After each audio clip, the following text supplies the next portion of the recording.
桃園的平鎮昨晚咧收這糞掃的時，車道煞熊噴真濟煙，而且閣營業，害這民眾驚一條，加在是無人着傷。環管處提醒民眾在處理香灰呢，一定得愛謹慎，愛先加藍雨淡，再用塑膠落甲底咧，再閣交予清潔隊員。若准無照這規定行，安尼上重是會罰到6000塊。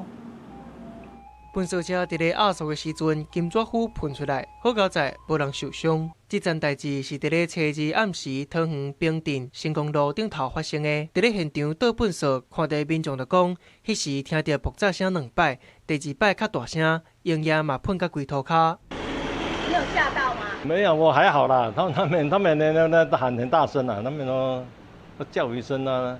因為大家都在旁邊嘛，然後那嘣，飛塵過來，大家都閃了。說你剛出來的時候看到什麼？看到那個粉塵飛很高啊，對。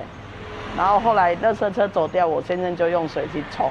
登去現場，路頂頭閣有灰噴出來分熱。環管處就表示，香灰外表看到無安怎，毋過內底可能有一寡火。當糞掃車壓縮機佇咧壓縮的時陣，會甲香灰內底氣體甲碳粒積出來，就會產生爆炸，也是着火，甚至清潔隊員也是倒糞掃的民眾都會着災。在處理這香灰的過程哦，它務必要先淋濕。